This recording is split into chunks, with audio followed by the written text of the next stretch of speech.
नमस्कार। मैं सैयद अख्तर श्री अरविंदो सोसाइटी की ओर से आप सभी का बहुत बहुत स्वागत व अभिनंदन करता हूं।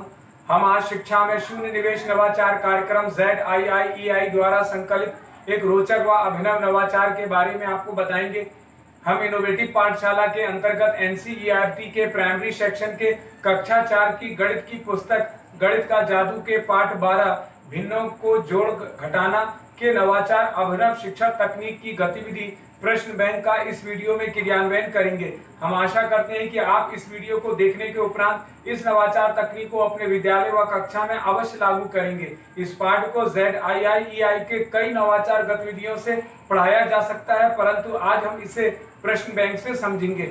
आइए पाठ का सार समझते हैं। प्रस्तुत पाठ भिन्नों का जोड़ घटाना में भिन्नों के जोड़ और घटाव की जानकारी पर आधारित है। इस नवाचार की नवीनता और उपयोगिता ये है कि छात्र अपने सहपाठियों के साथ मिलकर स्वयं ही कठिन परिश्रम से प्रश्न तैयार करते हैं, जिससे कि उनकी मौलिकता का पता चलता है और एक प्रश्न बैंक तैयार हो जाता है।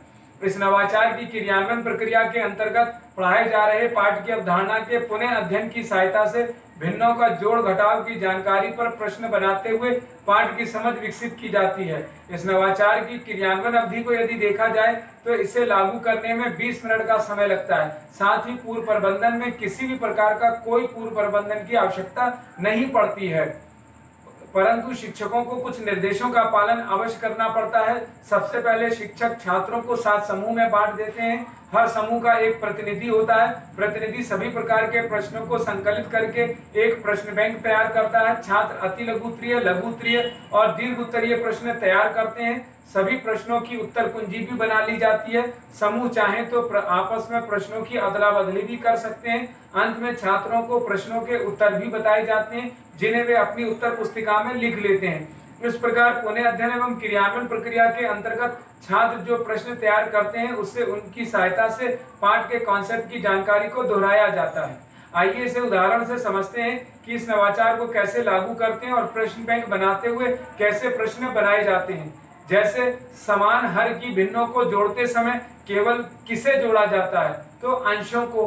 भिन्नों का अंतर बराबर अंशों का अंतर बटे क्या होगा, हर होता है। इसी प्रकार अंशों का योग बटे हर बराबर भिन्नों का योग होता है। 5/6 और 11/12 का योग ज्ञात करें तो 21/12 होगा। इस प्रकार के अन्य प्रश्न छात्रों के सहयोग से तैयार करते हुए एक बड़ा प्रश्न बैंक बना लिया जाता है और साथ ही पाठ का पुनः अध्ययन भी कर लिया जाता है। इस प्रकार निष्कर्ष रूप में देखा जाए तो प्रश्न बैंक गतिविधि से सीखने के अनेक प्रतिफल प्राप्त होते हैं, जैसे कि संख्याओं की संक्रियाओं का प्रयोग करते हैं, 2 और 3 अंकों की संख्या का गुणा करना तथा एक संख्या को दूसरी संख्या से भाग देना तथा भिन्न पर कार्य करना, भाषा की बारीकियों को समझना और प्रश्न बैंक बनाते हुए छात्र जो अपनी भाषा का प्रयोग करते हैं उससे स्कूली भाषा के रूप में एक सेतु का निर्माण होता है। प्रश्न करना, तर्क करना तथा निजी अनुभवों को साझा भी करते हैं। इस प्रकार इस नवाचार में सभी छात्रों की भागीदारी सुनिश्चित होती है, सभी को समान अवसर प्राप्त होता है तथा इस नवाचार में PRT अनुपात का तो ध्यान रखा ही गया है, साथ ही साथ NCF 2005 के उद्देश्यों को भी पूरा किया गया है। इस नवाचार में छात्रों को गहन सोच के साथ आत्म जागरूकता, सृजनात्मकता के साथ पारस्परिक संबंधों के जीवन कौशल मूल्य का विकास होता है। शिक्षक पाठ भिन्नों को जोड़ना और घटाना को एक निर्धारित माह में ही पढ़ाते हैं, तो कहा जा सकता है कि यह नवाचार वास्तव में एक अभिनव नवाचार है। ये नवाचार आपको कैसा लगा हमें जरूर बताएं। हम ऐसे कई दिलचस्प नवाचार आपके लिए लाते रहेंगे। आपसे अनुरोध है कि आप हमारा YouTube चैनल सब्सक्राइब जरूर करें। अगर आप इस वीडियो को Facebook पर देख रहे हैं तो हमारा Facebook पेज लाइक करना बिल्कुल ना भूलें। नीचे दिए गए लिंक पर जाकर इनोवेटिव पाठशाला ऐप को भी डाउनलोड जरूर करें। इस वीडियो को देखने और लाइक करने के लिए आपका बहुत बहुत धन्यवाद।